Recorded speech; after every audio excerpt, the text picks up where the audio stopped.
Саламатсыздар ма? Бүгінгі сабақта сіздер қайта туу туралы куәлікке өтінім беріп үйренесіздер. Ең алдымен сіздер кез келген браузерға кіріп, повторное свидетельство о рождении деп поискқа жазасыздар. Ары қарай сіздерге егов порталына ссылка береді, сол жерге кіреміз. Сол сайтқа кіреміз. Бұл жерде войти батырмасын басып, өз атымыздан кіріп аламыз.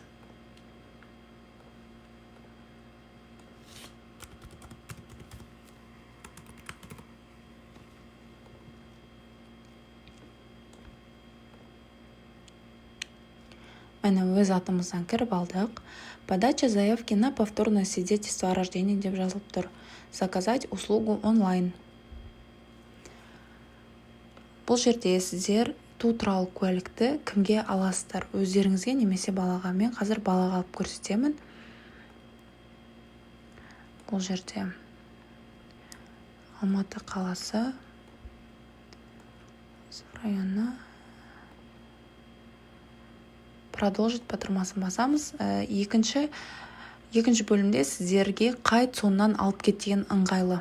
Менің случайымда бұл Алматы қаласы, Ауезов ауданы, Ауезовтың соннан алып кеткен ыңғайлы.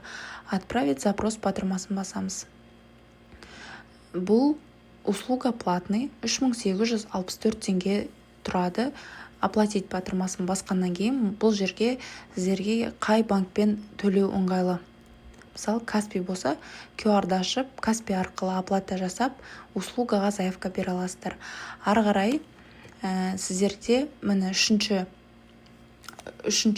шақта статус оплаты оплачен деп шығып тұрады. Ары қарай продолжить батырмасын басасыздар.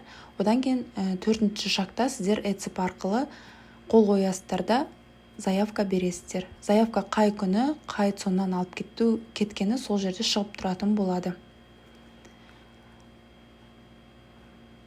Барлықтарыңызға рахмет, қайырлы білім болсын.